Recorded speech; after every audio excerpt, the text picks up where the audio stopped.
Welcome into the Monday edition of the Football Happy Hour. Jeremy St. Louis alongside Brady Quinn here in the studio. Danny Kanell is also joining us alongside Ryan Wilson. Ryan is here with us to break down his latest mock draft, which you can see over on CBS Sports. Did they have mock drafts when you were? I think they might have had mock drafts. I can tell you this much. No one put in as much work as Ryan Wilson does, all right? I know you're not doing as many as you did a year ago, Ryan, but there's like I think a 20.0 at some point in time for poor Ryan, so they definitely didn't have as many back then. What was the number last year, Ryan? 36, 38? No, that sounds about right. Time's a flat circle. You know, I'm like in a casino. There's no windows. You have no idea what time it is. You're just doing mock drafts 24/7. And he's added a podcast to it this year. So today we're zooming in on quarterbacks for this opening segment, talking about his mock draft. Let's check out the quarterback rankings. Here's who he has as his top 5 quarterbacks going into the 2023 draft. It all starts with Bryce Young from Alabama right at the top. Then it's Anthony Richardson out of Florida. C.J. Stroud from Ohio State sitting at number 3. Will Levis from Kentucky at number 4. And then Hendon Hooker from Tennessee rounding out Ryan's top 5 quarterbacks for the class of 2023. All right, let's get some analysis of the rankings here from our guys. Ryan, I want to ask you, how slim are the margins here between Bryce Young and Anthony Richardson? Oh, it's about a billion miles. If Bryce Young was in Anthony Richardson's body, this wouldn't even be a race at all. And look, Anthony Richardson is going to be a controversial quarterback. And the fact that I have him that high, I'm sure some people won't be happy about. You talk to folks around the league, they're high on Anthony Richardson and they're high on Will Levis. I'm less so on Will Levis based on what we saw this year. But Bryce Young is a unicorn, and that's a term we overuse in terms of talking about prospects. But he's going to be about 5'10", 185. Maybe he pulls a Chase Claypool and drinks 4 gallons of water before he gets on the scales. But he plays at about 185. And if you go back over the last 22 years and look at quarterbacks who played in the league at that stature, you come up with 2 names, Seneca Wallace and Joe Hamilton. Bryce Young ain't neither of those guys. He's been truly special this year. He does things that no other quarterback's done in college football, and those things are translatable easily to the NFL. The issue, again, are the height and the weight, the durability and his ability to see down the field, and we'll hear about those as we go through the process. Anthony Richardson is at the other end of the spectrum. You know, he looks like a Greek god. He does things that no other quarterback can do physically, both with his legs and with his arms. He just has very little experience, and I think if the team he goes to has to understand that you cannot throw him out there right away. You have to be patient. We live in an age in the NFL where patience is on a short leash, so that may not happen, but it should happen if you want to get the most out of Anthony Richardson, who could end up being truly special if he lands in the right situation. Ryan, I'll start off with Bryce Young because he reminds me of a throwback from the past who we never saw in the NFL, and a guy I saw up close and personal, Charlie Ward. And you mentioned the size, the height and weight, very similar. I think the style of play, very cool, calm, under pressure. You never look like his heart is elevated, and just always kind of steady as she goes and always would deliver in clutch moments. If you pop in the tape, it isn't close to any one of these other quarterbacks. No one has played better with more consistency than Bryce Young over the past 2 years. And there's going to be some concern with the size. I saw him on the field last year in Indianapolis at the championship game, and I was like, whoa, he is really like slight. It's not only the height, it's the slightness of build doesn't appear durable. But then I would go back and look at, he's only missed a handful of games because of the ankle injury, which he addressed. But and by the way, Nick Saban said he came back and played through some pain there. He's been pretty durable throughout the process. So I would go back and look at that. And in today's NFL, when you're not allowed to touch the quarterbacks hardly at all, do you really have to worry about durability anymore? So I think it's Bryce Young head and shoulders above everybody else. I think you do when it comes to certain teams, right? Jimmy Garoppolo has been battling that his entire career. Out once again, a guy who's been to a Super Bowl before, obviously due to injury. So it is something you have to contemplate. And I think it's something that you look at former Alabama quarterbacks, and some people look at Tua Tagovailoa, another quarterback who wasn't the biggest guy. He's battled through some injuries from time to time. It's always a concern, always in the back of your head. The difference here is Bryce Young knows how to get down and protect himself. And the other thing I'll say about him is he plays from the pocket. He's not a quarterback that's going to run around outside all the time. He only does it when he has to, when the protection breaks down or when it gives him an advantage to actually utilize his legs or extend the play so someone can separate downfield. But the difference with this guy is he is a pocket player. He throws with accuracy. He throws with anticipation. He can make the off-platform throws. He's not going to force something. He's a good decision maker. And he's got the arm talent to make all of the throws. So he doesn't have the strongest arm in this draft class. And in fact, you've probably got at least 2 quarterbacks who have stronger arms, if not more. but he can make all of the throws, and he can do it off balance, and he can hurt you with his legs. He's a tremendous leader, and he's going to be able to be the face of a franchise. Ryan, I love the fact that you put him number 1 in your draft, because it tells me that you're basing most of your evaluation off the tape. And if you turn on the tape, you watch any of these quarterbacks, he by far has the best. He's an extremely unique talent at the quarterback position.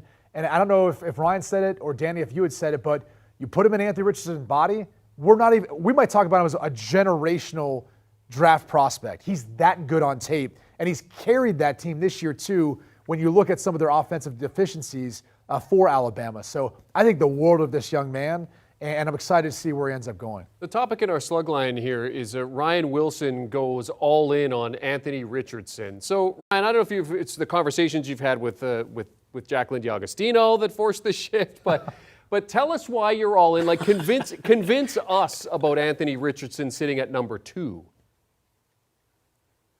Yeah, Jacqueline's a Florida alum, and she has mixed feelings about Anthony Richardson, Florida Gator quarterback. And that's fair, because you watched the Utah game and you're like, oh my God, this guy is the next coming of Josh Allen meets Dante Culpepper.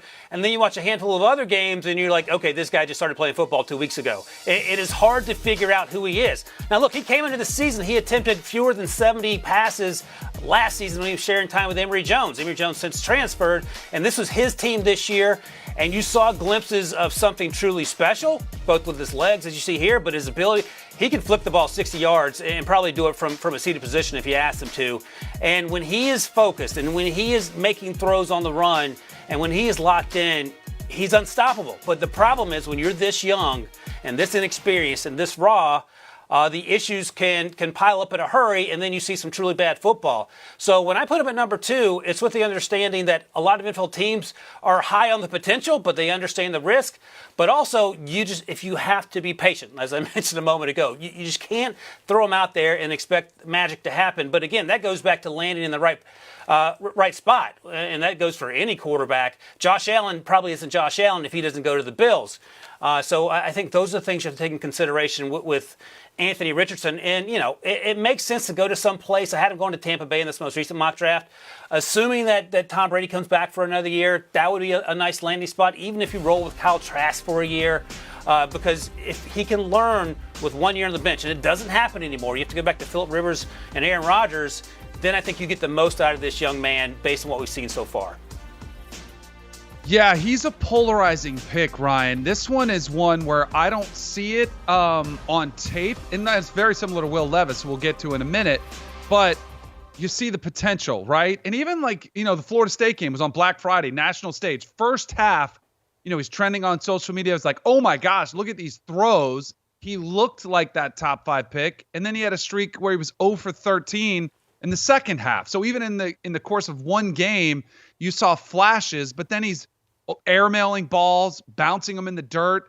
I wish he would have gone back to Florida, because I think that would have benefited him the most in the long run, because I do think a team is going to see this talent and want to take a swing at it.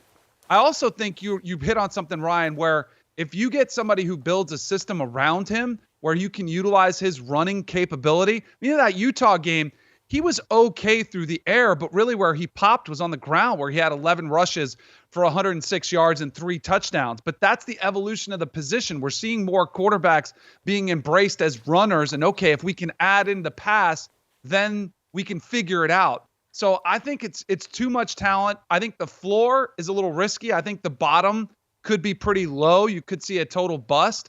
But as you mentioned, this probably has the biggest ceiling, the highest ceiling of any quarterback in this draft, without question. There's no doubt about that, Danny. I think when you're looking at the skill set, it is there. And I would argue this.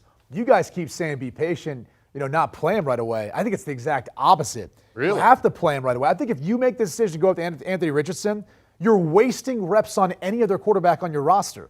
You plug him in as your quarterback 1 right away, especially if he's the second quarterback taken in the first round, and you build this entire offense around him.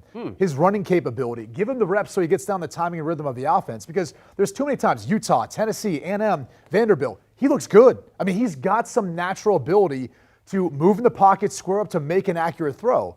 And then as Danny touched on, you'll see some inaccuracies. But that comes along, though, with reps and playing the position. He's not going to develop holding a clipboard. That's just the bottom line. And you talked about his athletic prowess. You have to have that now at the NFL level. You have to almost have that running element or being able to be a dual threat quarterback at times. He's got all of that. So I would argue that if you're going to make this decision to make him the guy, and everyone wants to say, hey, this is the next Josh Allen, right? A guy who came out of Wyoming. If you watch the tape, at times it looked like a project. I remember watching Josh Allen and go, holy cow, that kid's arm, the ball jumped across the screen. There were times when he would scramble around just to throw the football away and not take a sack. And I was thinking, most guys, the play was over 10 seconds ago. Anthony Richardson gives you those feels. The difference is going to have to be that whatever team drafts him, they're going to have to do the same exact thing that they did with Josh Allen. Give him 3 years with the same offensive coordinator. Give him 3 years to build up to what he could be and provide him with a guy like Stephon Diggs, where if you go back and look at Josh Allen, look at how he jumped that final third year once they brought in Stephon Diggs.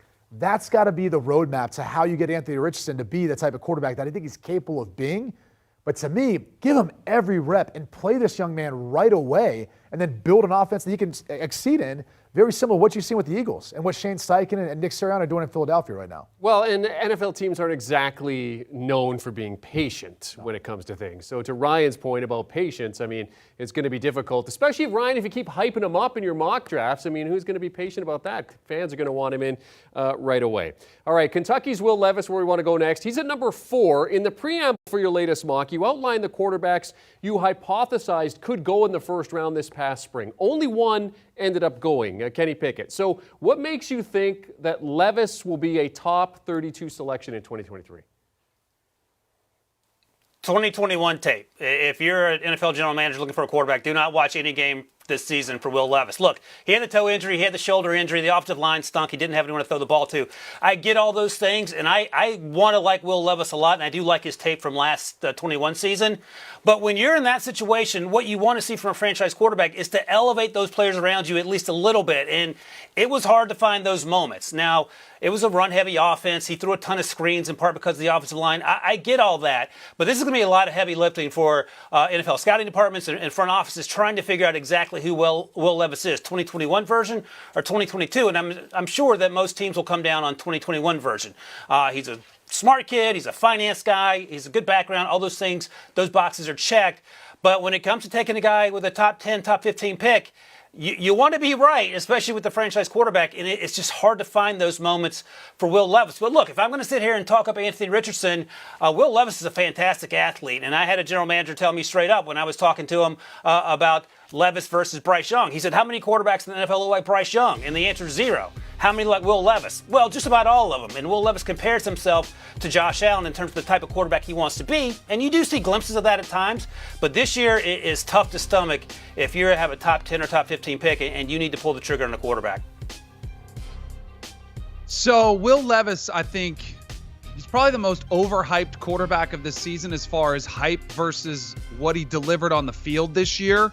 But I get why scouts have fallen in love with him. And there's one name that we keep coming up with Anthony Richardson and Will Levis, and it's Josh Allen, the comps. And Will Levis is brilliant for telling him, hey, I want to be the next Josh Allen. And that's who I like to, model my play after, because every scout's looking for the next Josh Allen. They see the impact he's had on the NFL. I would like to see more on tape. Even the 2021 season statistically was okay. It wasn't fantastic. And I'll go back this year to 2022 that doesn't have anything to do with arm talent, bad offensive line, injuries around him. End of the game, critical situation. They had a chance to beat Ole Miss in Oxford. And there were 2 plays. One, there was an illegal motion on the field where he didn't realize that his players weren't set. It cost him an opportunity, and a careless pick in the end zone. Similar situation. So I look at it. I look at game management as an issue, and I just don't think he's going to live up to the hype. But he's got the backing of the Manning brothers. Really, to me, the hype that started for Will Levis was at the Manning Passing Academy this summer when he was in Peyton's ear and Eli's ear, and he was talking to them, and they fell in love with him because he is a football junkie, and he's portrayed himself that way. But we've seen teams fooled before by locker room guys and film, rats and guys who love the game and want to talk about it. At some point, though, the film has to match up with the desire and with the physical skill sets that you've got. And for whatever reason, it hasn't with Will Levis just yet. So I look at him a little bit warily, but no doubt some team is going to fall in love with him because of those intangibles and because he is a great kid and he's going to interview off the charts.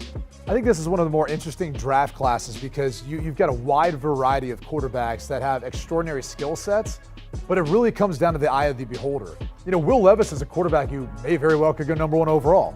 I mean, when you watch him on tape, the ease at which the ball comes out, it reminds you of Josh Allen. And again, Danny's touching on him, you know, proclaiming that that's what he wants to model his game with, you know, as. But the truth of the matter is, no one's got Josh Allen's arm. Now, Will Levis has one of the strongest arms next to Anthony Richardson in this draft class, and so he can make that claim.